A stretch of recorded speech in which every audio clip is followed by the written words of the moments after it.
जय हिंद मेरे प्यारे साथियों, आप सभी लोग कैसे हैं। आप सभी को मेरा नमस्कार। और आप सभी को मैं हिंदी पढ़ा रहा था। हिंदी में अभी तक हमने समास देखा दोस्तों। आज हम पढ़ेंगे शब्द शक्ति, जो यूपी पुलिस के एग्जाम के लिए वेरी मोस्ट इंपॉर्टेंट टॉपिक है दोस्तों। और टॉपिक जो है वेरी मोस्ट इंपॉर्टेंट इसलिए क्योंकि शब्द शक्ति से अगली बार का क्वेश्चन आ चुका है और इस बार भी आने की पूरी संभावना है। इसलिए संभावना है दोस्तों कि आपके पूरे एग्जाम का जो सिलेबस है, सिलेबस के अनुसार ही मैं पढ़ा रहा हूं और आप अपनी तैयारी को बहुत बेहतर ढंग से करने की कोशिश करिए। देखिए, जो शब्द शक्ति होती है दोस्तों, शब्द शक्ति जैसे इंग्लिश में से बोलते हैं वर्ड पावर, जो हम इंग्लिश में इसे क्या बोलते हैं, वर्ड पावर। वर्ड पावर जो होता है आपका, हमारा होना क्या चाहिए।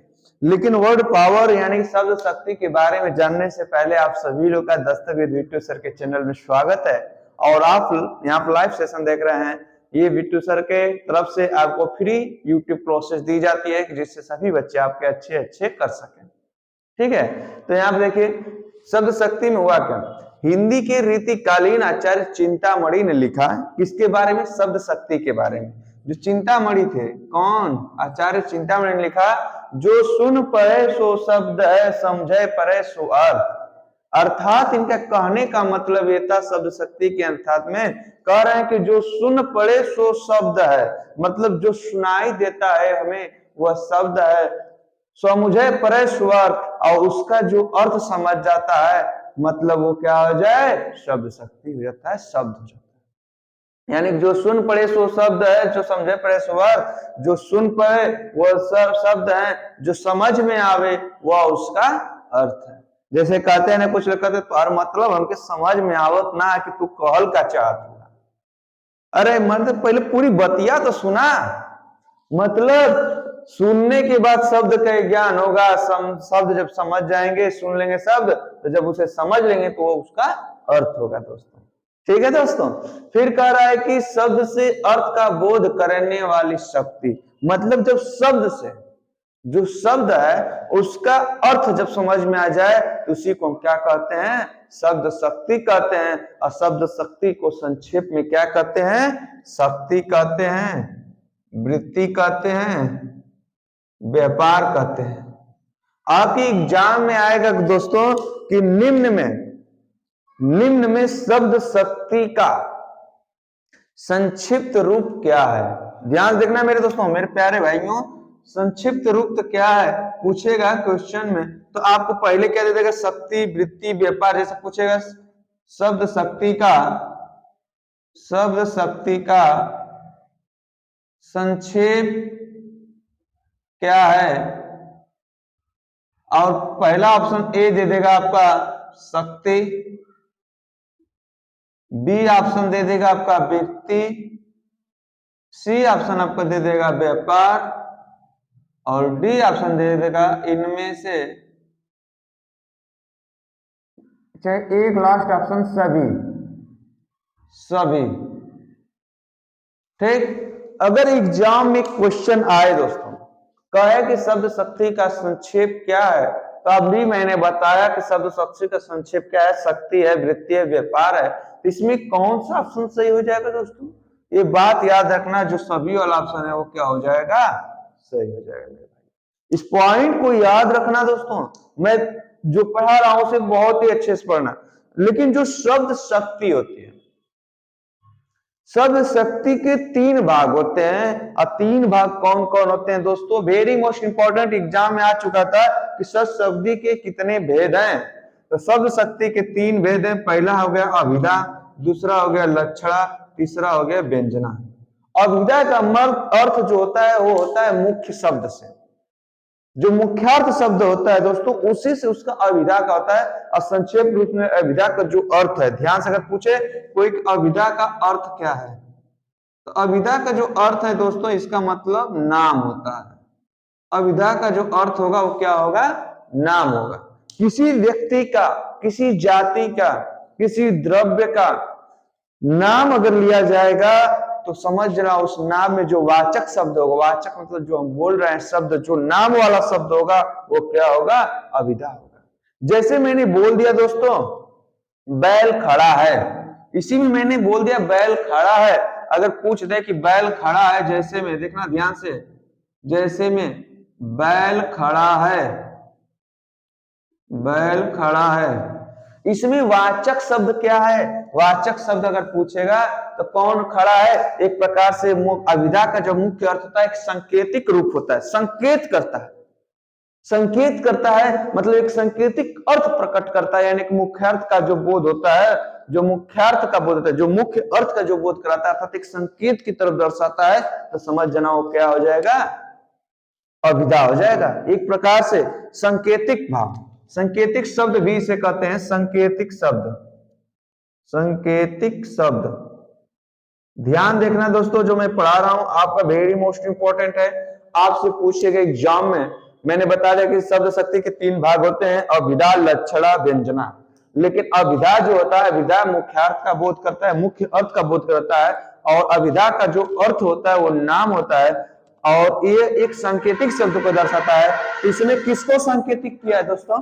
बैल खड़ा है, इसमें अभिधा कौन हो गया, यानी कि अभिधा बैल हो गया। आप पॉइंट को इसको मिस मत करेगा मेरे दोस्तों, अर्थात तो वाचक शब्द ये हो गया, और वाचक शब्द जो होता है वही अभिधा होता है। मतलब जो नाम होता है, जो संकेतिक होता है, वही क्या कहलाता है, अभिधा होता है, और अभिधा का अर्थ क्या होता है, मुख्य अर्थ का बोध कराता है। ठीक, फिर आता है लक्षणा। लक्षणा का अर्थ मुख्य अर्थ से संबद्ध लक्षार्थ का बोध। अभी मैं सब बताऊंगा, मैंने यहाँ पर बस छोटा छोटा लिख दिया है, क्योंकि इसलिए सब पढ़ते जाएंगे दोस्तों, घबराएंगे नहीं, पूरा आपको शब्द शक्ति समझ में आएगी, कहीं भी मैं आपका मिस होने नहीं दूंगा मेरे प्यारे भाइयों। फिर कह रहा है लक्षणा मुख्यार्थ से संबद्ध लक्षार्थ का बोध, व्यंजना का व्यंगार्थ का बोध, यानी कि व्यंग किया रहेगा उसके अर्थ को व्यक्त करेगा। मैं आप सभी लोग को बताऊंगा कि अभिधा को कैसे छाटेंगे, लक्षणा को कैसे छाटेंगे, व्यंजना कैसे छाटेंगे। तो अब हम पढ़ते हैं क्या, अभिधा। जो अभिधा होता है दोस्तों, ध्यान से समझना, जो अभिधा होता है, जिस शक्ति के माध्यम से शब्द का साक्षात सांकेतिक अर्थ का बोध होता है। मतलब क्या कह रहे, मैंने अभी ऊपर बताया ना, कह रहे जिस शक्ति के माध्यम से शब्द का साक्षात मतलब दिखेगा, सामने दिखेगा।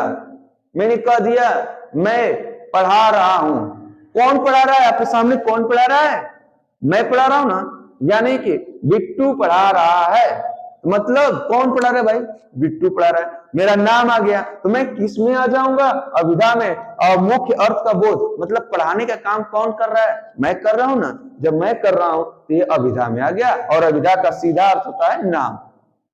बात क्लियर हुई। नामवाची अर्थ को देखो मैंने आप लिख भी दिया है, नामवाची अर्थ को बतलाने वाली शक्ति को अभिधा कहते हैं। ध्यान से देखना मेरे दोस्तों, नामवाची साक्षात संकेतिक अर्थ, इस पॉइंट को याद रखना, को बतलाने वाले को क्या कहते हैं, अभिधा कहते हैं। ठीक, फिर नाम जाति गुण द्रव्य या क्रिया का होता है। नाम किसका किसका होता है, जाति का होता है, गुण का होता है, द्रव्य का होता है, क्रिया का होता है, और ये साक्षात सांकेतिक है। क्या है, साक्षात सांकेतिक है मेरे दोस्तों, स्क्रीनशॉट लो, इसके बाद आगे मैं बता देता हूं आपको। देखो दोस्तों, आपको उसी प्रकार है जैसे मैं अभिधा को जो भी मैंने बताया कि जो शब्द शक्ति होते हैं वो 3 भाग होते हैं, कौन कौन, अभिधा हो गया, लक्षणा हो गया, व्यंजना। तो सबसे पहले प्रयोग क्या हुआ दोस्तों, सबसे पहले प्रयोग हुआ अभिधा। तो अभिधा को शब्द की प्रथमा शक्ति भी कहते हैं। अगर आपसे पूछे कि शब्द की प्रथमा शक्ति कौन है, तो प्रथमा शक्ति आपका क्या है, अभिधा है दोस्तों। क्या है आपका, अभिधा है। ध्यान देखना इस पॉइंट को यार, आप करना क्या, गलती मत करना मेरे भाइयों। अभिधा को प्रथम शक्ति कहते हैं, लेकिन अभिधा के अंतर्गत वो कौन से शब्द हैं जो इसके अंतर्गत आते हैं, और इसको पहचानने का मैं बहुत बेस्ट तरीका बताऊंगा। तो देखो, अभिधा के द्वारा 3 प्रकार के शब्दों का बोध होता है। 3 प्रकार के शब्द कौन है, तो शब्द कौन है, रूढ़ शब्द, यौगिक शब्द, योग रूढ़ शब्द। तो योग रूढ़ शब्द किसे कहते हैं, यौगिक शब्द किसे कहते हैं, योग शब्द किसे कहते हैं, मैं आपको बता रहा हूं। देखो ध्यान से, जो रूढ़ शब्द होता है किसे कहते हैं, जिस शब्द को अलग करने पर अलग करने पर उसका कुछ भी अर्थ ना हो। ध्यान समझना, यानी कि रूल शब्द उसे कहते हैं जो परंपरागत रूप से चले आए, अर्थात किसी प्रकार से कह सकते हैं कि जिस शब्द को अलग अलग करेंगे तो उसका कोई अर्थ नहीं होगा। जैसे कृष्णा है ना, कृष्ण नाम है ना, कृष्णा को क्री अलग कर दे, रा को अलग कर दे तो केवल एक वर्ड बनकर रह जाएगा, इसका कोई अर्थ निकलेगा नहीं, अर्थ निकलेगा। तो वहां पर रूल शब्द का हो गया कृष्णा। फिर यौगिक शब्द किसे कहते हैं? जब दो शब्दों को मिलाकर एक नया शब्द बनाया जाता है और उसका कोई अर्थ निकलता है तो वो क्या हो जाता है? यौगिक शब्द। देखो दोस्तों, जो बता रहा हूं, दो शब्दों को मिलाकर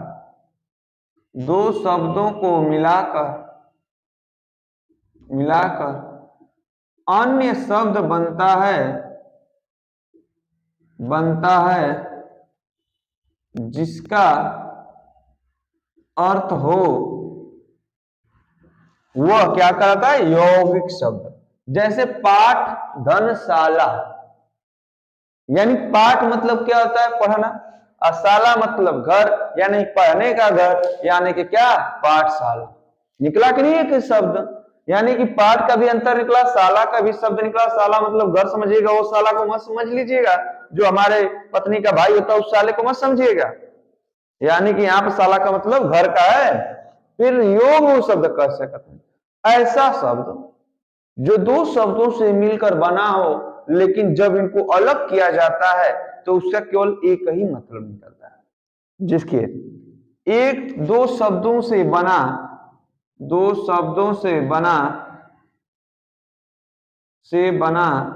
शब्द जब अलग करते हैं तो उसमें केवल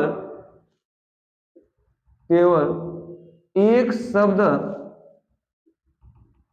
का अर्थ होता है। ठीक है मेरे प्यारे भाइयों, मतलब योग रूप शब्द किसे कहते हैं? जैसे जलज को जब अलग करेंगे, जल धन ज, तो ज का कोई मतलब नहीं हुआ, लेकिन होने का तो बहुत होता है लेकिन अर्थ में। लेकिन यहाँ पर जल का कोई मतलब हुआ कि नहीं? जल मतलब पानी, ज मतलब जन्मा हुआ, लेकिन यहाँ पर ज का क्या है? कोई अर्थ न होने के कारण ये योग रूढ़ शब्द कहलाता है। जैसे पंकज, पंक मतलब कीचड़ होता है, ज अलग करने कोई मतलब नहीं है। ठीक, अगर कोई पूछ दे कि हाँ के रूढ़ शब्द, यौगिक शब्द, योग रूढ़ शब्द किस लक्षण को, यानी कि शब्द शक्ति के किस भाग को दर्शाते हैं, अर्थात किस प्रकार के दर्शाते हैं, तो आप एक जान जाना अभिधा शक्ति को दर्शाते हैं, और अभिधा शक्ति को प्रथमा शक्ति कहते हैं मेरे मित्रों। ये पॉइंट याद रखना, कभी बोलना नहीं, इसलिए मैं पढ़ा रहा हूं आपको कि आप भूलेंगे नहीं, आप वेरी मोस्ट इंपॉर्टेंट तरीके से तैयार करेंगे। ये योग रूढ़ शब्द हो गया। अब एक प्रकार से आपसे पूछता है कि अभिधा शब्द शक्ति को, यानी शक्त शक्ति को, यानी अभिधा शक्ति शब्द को और किस किस नाम से जाना जाता है? जिसे हम वाचक भी कहते हैं, अभिधेय भी कहते हैं, अमुख्य शब्द कहते हैं। अगर पूछेगा कि शब्द शक्ति का मुख्य शब्द क्या है, तो अभिधा है। वाचक, शब्द शक्ति में वाचक किसे कहते हैं? तो अभिधा कहते हैं। अभिधा का अर्थ क्या होता है? नाम। ये किसको क्या दर्शाता है? संकेत को दर्शाता है। अभिधा को और किस नाम से जाना जाता है? प्रथमा शक्ति के नाम से जाना जाता है। ठीक है, ये पॉइंट भूलना नहीं। और अभिधा में रूढ़ शब्द, यौगिक शब्द, योग रूढ़ शब्द आते हैं, इस पॉइंट को हमेशा याद रखना। ये पॉइंट भूलना नहीं, वेरी मोस्ट इंपॉर्टेंट है, वेरी मोस्ट इंपॉर्टेंट। मैं जब बता रहा हूं कि समझो कि वेरी मोस्ट इंपॉर्टेंट है। और लक्षणा, अब आते हैं लक्षणा। दूसरा पार्ट क्या है? लक्षणा। जहां पर अभिधा का अर्थ समझ में ना आए, जहां अभिधा का अर्थ समझ में ना आए, तो जहां पर लक्षणों के माध्यम से, मैंने लिखा था ना, मुख्यार्थ का संबंध लक्षार्थ से जब हो जाए, यानी कि मुख्य अर्थ का जो संबंध है वो किससे हो जाए, लक्षणा से, यानी कि लक्षार्थ से हो जाए, तो वहां पर लक्षणा हो जाता है। अर्थात अभिधा के असमर्थ हो जाने पर जिस शक्ति के माध्यम से शब्द का अर्थ बोध हो उसे लक्षणा कहते हैं। और इसकी 3 शर्तें होती हैं दोस्तों। 3 शर्तें क्या होती है, वेरी मोस्ट इंपॉर्टेंट है, मैं जो बता रहा हूं उसे ध्यान देना। जैसे में लक्षणा की 3 शर्तें होती क्या है, मुख्यार्थ में बाधा, यानी कि अब क्या है, अभिधा समझ में ना आए, इसमें अभिधा होगी क्या, यानी कि मुख्य अर्थ में बाधा हो, यानी कि समझ में असमर्थ हो जाए, पहली।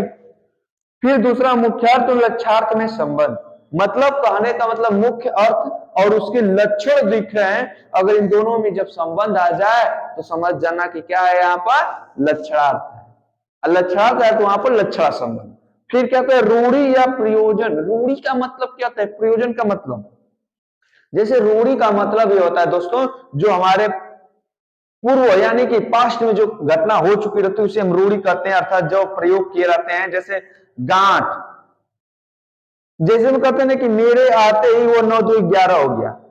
9 2 11 मतलब 9 2 11 का मतलब क्या होता है, रूढ़िवादी, मतलब कि हमारे पास्ट में, यानी कि रूढ़िवाद, यानी कि परंपरागत रूप से चलती हुई आ रही हैं, तो उसे हम कहते हैं रूढ़ी। जैसे मैं रूढ़ी का मतलब मैं बता देता हूं यहाँ पर, अभी पढ़ाऊंगा, सब घबराना नहीं, ठीक है। रूढ़ी का मतलब परंपरागत रूप से, परंपरागत परंपरागत शब्द, क्या, परंपरागत शब्द। जैसे मेरे आते ही वह 9 2 11 हो गया, मेरे आने पर वह 9 2 11 होना, 9 2 11 हो गया, 9 2 11 हो गया का मतलब क्या हो गया, 9 2 11 मतलब भाग गया। मेरे आने पर, देखो मुख्य अर्थ क्या है, मैंने क्या बताया, किसी का नाम, कौन, मेरे आने पर वह, मुख्य अर्थ क्या है, मैं और वह, लेकिन इसमें अर्थ क्या कर रहा है, 9 2 11 मतलब भाग गया, ये रूढ़िवादी शब्द को बताता है। लेकिन इसी में एक शब्द प्रयोजन है, प्रयोजन का मतलब होता है मतलब। प्रयोजन, किस प्रयोजन से आप यहाँ पर आए हैं, कहते हो ना, किस प्रयोजन से आप यहाँ आए हैं, बताइए यहाँ पर। फिर प्रेम से भी कहते हैं किस प्रयोजन पर आप आए हैं, ठीक है दोस्तों। तो प्रयोजन का मतलब होता है, प्रयोजन का अर्थ, प्रयोजन का अर्थ मतलब, ठीक। जैसे कहता है तुम भेड़ हो या तुम बैल हो, कहता है ना तुम बैल हो, या बैल हो मतलब ध्यान रखना, तुम बैल हो, तुम बैल हो का मतलब क्या, तुम जानवर हो, नहीं ना। बैल जैसे मूर्ख होता है, उसी प्रकार कहने का मतलब है तुम बैल हो, मतलब इसका प्रयोजन तुमको क्या करने का उद्देश्य है, तुमको मूर्ख बनाने का, इसका प्रयोजन कुछ और है, लेकिन लक्षण क्या दिखा रहा है, तुम बैल हो, मतलब बैल का मतलब एक अक्षर यानी कि एक लक्षण दिखा रहा है कि यानी कहने का मतलब तुम मूर्ख हो। बात समझ में आई दोस्तों। फिर कह रहा है, एक बात और रखना, जो लक्षण होते हैं, चाहे प्रयोजन होते हैं, चाहे कुछ भी होते हैं, जैसे मुहावरियां और जो लोकोक्तियां होती हैं, वो सभी लक्षण में आती हैं। एक पॉइंट याद रखना कि जैसे में मुहावरे हो गए और लोकोक्तियां हो गई, ये सभी क्या है, लक्षण के अर्थ को दर्शाती है। किसके अर्थ को दर्शाती हैं, लक्षण के अर्थ को दर्शाती हैं। तो आप एक गलती मत करना, जब भी कोई लोकोक्तियां हो चाहे मुहावरे हो, तो किसके अर्थ को दर्शाएंगे, लक्षण के अर्थ को दर्शाएंगे। बहुत तरीका से, बहुत अच्छे तरीके से आप पढ़ना मेरे भाई, ठीक है। पूरी बात समझ में आ गई, रूढ़ी का मतलब क्या हो गया, प्रयोजन का मतलब क्या हो गया, मुख्यार्थ का लक्षण संबंध क्या हो गया, मुख्य अर्थ में बाधा जब होती है तो आप लक्षणा का प्रयोग करते हैं, और सभी मुहावरे और लोकोक्तियां क्या होती हैं, लक्षण होती है। स्क्रीनशॉट लो दोस्तों, चलो जल्दी लो। देखो दोस्तों, अभिधा लक्षणा में पढ़े हमने, लक्षणा में भी क्या हो गया, लक्षणा को मैंने बताया कि जो लक्षणा के भेद होते हैं, कारण के आधार पर लक्षणा के 2 भेद होते हैं। पहला क्या, रूढ़ा लक्षणा, ठीक है, रूढ़ा लक्षणा, और क्या, प्रयोजनवादी लक्षण। मैंने बताया कि रूढ़ी का मतलब क्या होता है और प्रयोजनवादी का मतलब क्या होता है। अगर ये पॉइंट आपको समझ में आ गया, समझो पूरा समझ में। रूढ़ा का मतलब क्या था, रूढ़ा लक्षण, रूढ़ा लक्षण में गद्यात्मक उदाहरण में जैसे मैंने बोला, आप तो एकदम राजा हरिश्चंद्र हैं, कहते हो ना, जब कभी कहने का मतलब है, जब आप गांव में जाते हैं कि भैला तू राजा हरिश्चंद्र है, मतलब कहने का मतलब है कि मतलब राजा हरिश्चंद्र क्या थे, सत्यवादी, अर्थात जब कोई बातें बोलते हैं तो उसका मतलब राजा हरिश्चंद्र का मतलब होता है यहाँ पर आप तो एकदम राजा हरिश्चंद्र है, मतलब कि उनकी तरह सत्यवादी बोलने वाले हैं, मतलब एक लक्षण बरताता है। ठीक है, फिर कह रहा पद में उदाहरण में क्या, आग बगवाड़ी ते बड़ी है आग पेट की। आग मतलब आग, बगवाड़ी मतलब समुद्र की, ते बड़ी है जो समुद्र की जो बड़ा है, जो समुद्र देख रहे हैं जो बड़ा है वो आग पेट की, उससे भी बड़ी जो भूख है वो किसकी है, पेट की है। मतलब समुद्र में जो आग के जो बहुत विशाल है, अगर जब तक आपको देखते हैं कि पेट में जब भूख लगती है तो आप उस समय कुछ समझ में नहीं आता है। अर्थात कहने का मतलब आग बड़वाग्नि ते बड़ी है आग की पेट, अर्थात समुद्र के आग से भी बड़ी पेट की भूख है, अर्थात बड़ी है। ठीक है, कह रहा है प्रयोजनवादी लक्षण में क्या होता है, प्रयोजन का मैंने बताया कि आपको एक दर्शाना। प्रयोजन का मतलब जैसे में शिवाजी सिंह है, सिंह है मतलब जानवर तो है नहीं कि शिवाजी जानवर है, नहीं ना, मतलब सिंह का कहने का मतलब है वीर और साहसी, अर्थात ये वीर और साहसी ना कहकर क्या कह रहा है, सिंह है। जैसे कहते हैं ना तुम बड़े शेर हो यार, मान गए तुमको, एकदम मान गए कि तुम एकदम बड़ी शेर हो।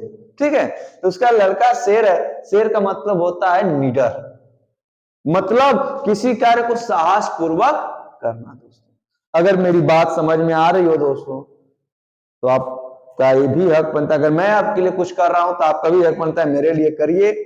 आप चैनल को सब्सक्राइब नहीं किए हैं तो कर लीजिए दोस्तों, और क्या करें, बेल आइकन जरूर दबाया करें जिससे सभी वीडियो आपको मिलती रहे, और प्लेलिस्ट से जाके अपनी सभी वीडियो देख लिया करो।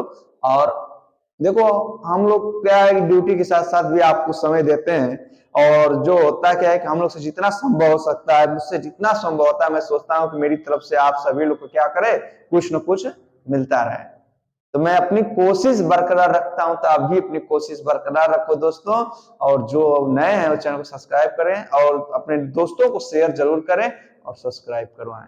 ठीक है दोस्तों, आप ऐसे ही पढ़ते रहिए दस्तक विद बिट्टू सर के चैनल से, इसके आगे हम लोग कल पढ़ेंगे दोस्तों। आज के लिए इतना ही, जय हिंद।